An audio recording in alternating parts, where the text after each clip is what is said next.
గురూజీ 72 గంటల్లోనే ఫోన్లోని అద్భుతమైన జ్యోతిష్య పరిష్కారం చూపిస్తారు. నమ్మండి, నమ్మకపోండి, ఇది నిజం. శ్మశాన కాళి రుద్ర చౌడీదేవి ఆరాధకులు నంబర్ 1 వశీకరణ స్పెషలిస్ట్ గురూజీ. మనిషి పుట్టుక నుండి చనిపోయే వరకు వచ్చే అన్ని క్లిష్టమైన సమస్యలకు పరిష్కారం ఇక్కడ లభిస్తుంది. విద్య, ఉద్యోగం, వ్యవహారం, స్త్రీ ప్రేమ, పెళ్లి, సంతానం, స్త్రీ పురుష వశీకరణం, భూవశం, భార్యాభర్తల కలహాలు, కోర్టు సమస్యలు, విడాకుల సమస్యలు, చేతబడి, అప్పుల బాధ, ఇంకా మీకు ఎలాంటి సమస్యలు ఉన్నా 72 గంటల్లోనే. జై శ్రీమన్నారాయణ. నేను మీ ఐకాన్ ఆస్ట్రాలజర్ గట్టుపల్లి సురేష్ బాబు. మనకి సమాజంలో ఈరోజు జరిగేటువంటి సంఘటనలు, దాంట్లో ముఖ్యంగా భార్య భర్తలు అన్యోన్యమైనటువంటి జీవితంలో నుంచి విడిపోవటం. ఈ విడిపోవటం అనేది ఈ మధ్యన చాలా వరకు మనం చూస్తూ ఉన్నాం. అందులో ముఖ్యంగా మిథున రాశి వారు.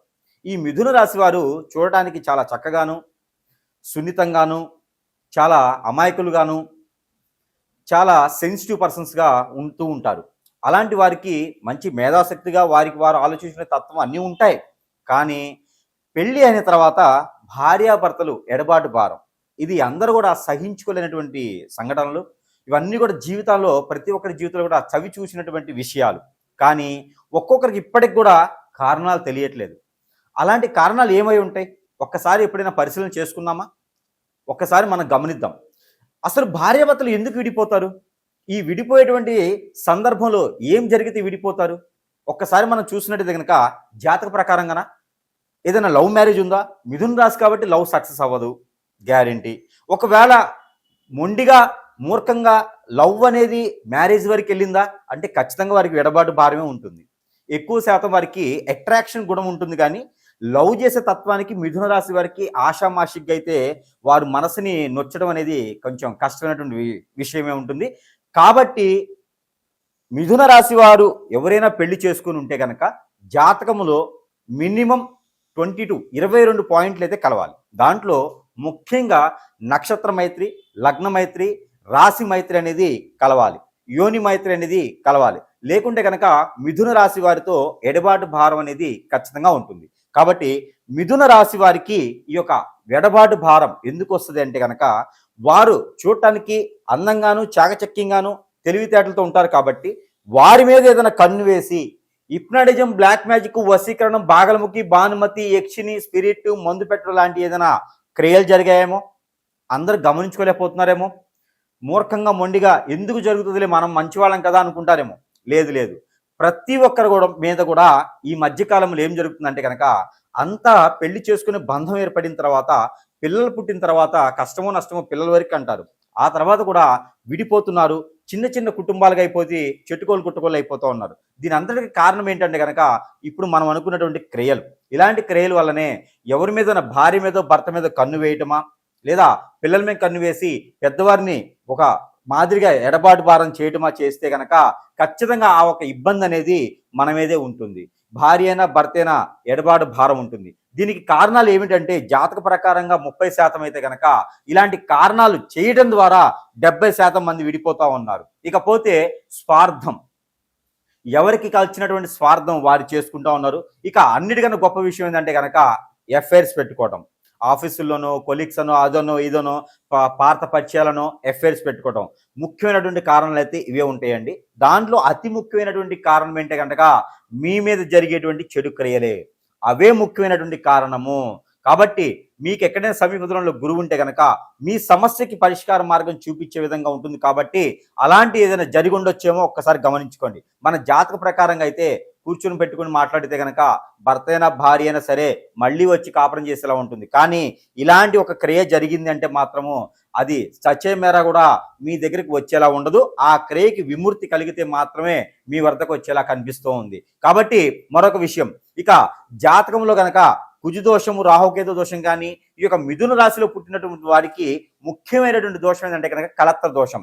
ఇలాంటి కలత్ర దోషం కానీ, బుధునికి సంబంధించిన దోషం కానీ ఉంటే, గురుబలం లేకుండా పెళ్లి చేసుకుని ఉంటే కనుక ఈ భార్యాభర్తలు ఎడబాటు భారం అనేది కూడా ఖచ్చితంగా ఉంటుంది. కాబట్టి అలాంటి పరిహారాలు కూడా చేసుకోవాలి. ఇక ముఖ్యంగా మీకు వచ్చినటువంటి కేవలం ఉపశమనం మాత్రమే అయ్యేదానికి ఒక చిన్న పరిహారం, అదేమిటంటే కనుక ఎప్పుడైనా ఒక్కసారి మీరు ఎక్కువ శాతం కూడా వైట్ వస్త్రాలు, బిస్కెట్ కలర్ వస్త్రాలు ధరించుకోవాలి.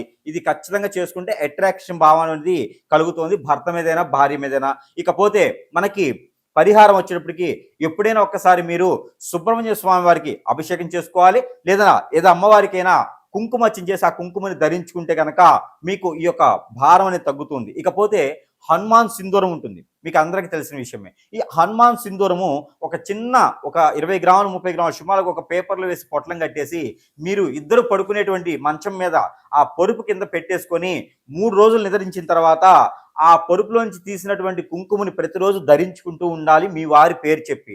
అప్పుడు భర్త దూరం అయితే అతను దగ్గరయ్యేదానికైతే ఆ ఆలోచన ఉంటుంది. ఇక భార్య దూరమైన వారు ఎవరైతే ఉన్నారో మనకి ఏదైతే పింక్ కలర్లో ఉండేటువంటి కుంకుమ, ఏ కుంకుమ అయితే ఉందో ఆ కుంకుమని సేమ్ ఇలానే కనుక మీరు తల కింద పెట్టుకొని పడుకొని పిల్లో కింద పెట్టుకొని పడుకొని 3 రోజుల తర్వాత మీరు నుదుటిన ధరించుకున్నట్టయితే కనుక ఖచ్చితంగా మీకు దూరమైనటువంటి భార్య ఎవరైతే ఉన్నారో వారు దగ్గరయ్యేలాగా కనిపిస్తుంది. కాబట్టి ఆ మేర ప్రయత్నం అనేది చేయొచ్చు.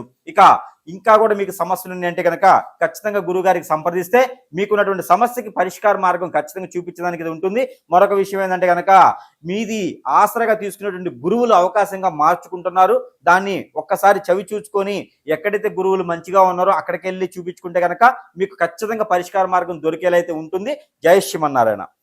అలానే మీ యొక్క జాతకం అనుకుంటారేమో ఇది ఈ రాశి వారికే అని అనుకుంటారేమో, అలా కాదండి. ప్రతి ఒక్కరికి కూడా నామనక్షత్ర ప్రకారంగా అయినా లేదా జాతక పరిశీలనలో అయినా ఇక్కడ మేజర్గా మనం చూసుకున్నట్టయితే కనుక నేను చెప్పినటువంటి పరిహారాలు మీ నామనక్షత్ర ప్రకారంగా రాసి ఉన్నా కూడా చేసుకోవచ్చు. ఇక్కడ మనము సమస్యని సూచిస్తున్నాం కానీ మీ యొక్క రాశిని అనేది పర్టికులర్గా కాదు. ముఖ్యంగా మనం చెప్పినటువంటి పరిహారం ప్రతి ఒక్కరు కూడా పాటిస్తూ భార్యాభర్త దగ్గర అవ్వాలని ఒక మనస్ఫూర్తిగా కోరుకుంటూ ఇంకా కూడా మీకు అవ్వట్లేదంటే కనుక నిజంగా మీకు ఏదో జరుగుతుందని అర్థం అండి. ఎందుకంటే ఒకటి గమనించుకోండి, మనము పెళ్లి చేసుకునేటువంటి ముందు ఇరువురు అంటే అటు పెద్దలు ఇటు పెద్దలు కలిసి వారి యొక్క జాతక చక్రం తీసుకొని వారి యొక్క నక్షత్రాలు ఏంటి, గుణగణాలు ఏంటి, వారి యొక్క రాశి ఏంటి, వీరి యొక్క కంపాటబిలిటీ, వారి యొక్క మైత్రి ఎంత కలిసింది అని చూసి ఎన్నో వందల మంది యొక్క దీవెనలు తీసుకొని ఆ ఒక ముహూర్తం పెట్టి పెళ్లి చేసుకునేటువంటిది అయితే కనిపిస్తుంది.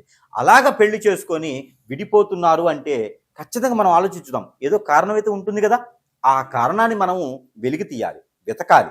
నిజంగా మనం ఆ కారణం ఏంటి, ఎవరైనా కన్ను వేశారా, నిజంగా జాతక పరిశీలనలో కనుక తప్పులుంటే వారు ఇచ్చిన డేట్ ఆఫ్ బర్త్ తప్పు ఉంటుందా, లేదా మన అనుమానమా, లేదా మన కోపమా, మన చేతకంతనమా, మన ఎదుగుదల లేకపోవటమా, ఏదో ఒక కారణం అయితే ఉంటుందండి విడిపోవటానికి. ఈ కారణాన్ని మనం ఖచ్చితంగా వెతకాల్సిందే. ఇక వాస్తు ప్రకారంగా లోపం ఉందా, అప్పులు పాలై ఉన్నామా, ఆరోగ్యం క్షీణిస్తుందా, పిల్లలు పుట్టట్లేదా, ఇలాంటి ఎన్నో కారణాలు కదా. ఈ కారణాలకు సంబంధించినటువంటి పరిహారమే ఇప్పుడు మనము సూచిస్తున్నాం. ఈ పరిహారము అందరూ కూడా చేసుకోవచ్చు, అలాంటి ఇబ్బంది అయితే ఏం లేదు. మాకు ఈ రాశి ఉందండి ఈ పరిహారం చేయాలా లేదా అనేది లేదు.